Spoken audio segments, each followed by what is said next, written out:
నా బిడ్డ, మళ్ళీ నువ్వు చింతతో నా దగ్గరకు వచ్చావు. నీ కళ్ళలో భయం, నీ గుండెలో సందేహం నాకు కనిపిస్తోంది. శాంతించు. లోతైన శ్వాస తీసుకో. నేను నీలో ఉన్నాను. నేను నీతోనే ఉన్నాను. నేను నీతో ఎప్పుడూ తోడు ఉంటాను. ఈ ప్రపంచం ఒక పెద్ద నాటక రంగం. ఇక్కడ భయం అనేది కేవలం ఒక దృశ్యం మాత్రమే, అది సత్యం కాదు. నువ్వు చూస్తున్న చీకటి నీ దృష్టిని మసకబారుస్తుంది, అంతే. ఆ చీకటికి భయపడకు. భయం అనేది నీ శక్తిని గుర్తు చేయడానికి వచ్చే ఒక చిన్న పరీక్ష. నువ్వు భయాన్ని జయించగలవు. నువ్వు ఎందుకు భయపడుతున్నావు? రేపటి గురించి, నీ లక్ష్యం గురించి నువ్వు చేరుకోలేనేమో అని కదా. మరి నీ లక్ష్యమేంటి? అది నీ హృదయంలో జ్వలించే నిప్పు. అది నీవు ఈ భూమిపై నెరవేర్చాల్సిన దైవ సంకల్పం. లక్ష్యం ఎంత గొప్పదైతే మార్గం అంత కఠినంగా ఉంటుంది.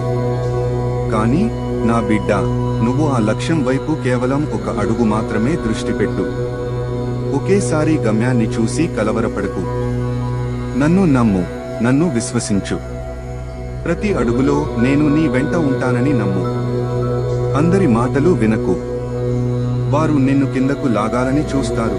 వారు నిన్ను నిరుత్సాహపరచాలని చూస్తారు. నువ్వు వారి మాటలను, నీ శక్తిని తగ్గించుకోవడానికి అనుమతించకు. లక్ష్యంపై దృష్టి పెట్టు. నీ చుట్టూ ఉన్న గందరగోళాన్ని, ఇతరుల విమర్శలను, నీ మనసులోని ప్రతికూల ఆలోచనలను పక్కన పెట్టు. నీ లక్ష్యం తప్ప నీ కంటికి ఇంకేమీ కనిపించకూడదు.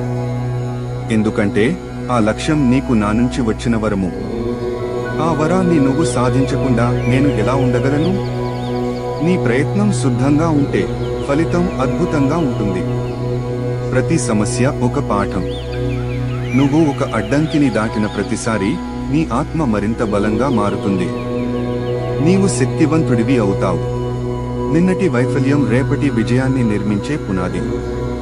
భయమొచ్చినప్పుడు నా పేరు తలుచుకో. నీకు బలం కావాలన్నప్పుడు నీ లక్ష్యాన్ని గుర్తు తెచ్చుకో. నీవు చేయగలిగినంత భవిష్యత్తు గురించి అతిగా కలలు కనవద్దు. నీ దగ్గర ఉన్నది కేవలం ఈ తక్షణమే. ధైర్యంగా జీవించు. నేను నీలోనే ఉన్నాను. నేనే నీవు. నువ్వు నిన్ను పూర్తిగా అంగీకరించినప్పుడు నువ్వు నన్ను చేరుకుంటావు. నీ ప్రయాణానికి భయపడకు.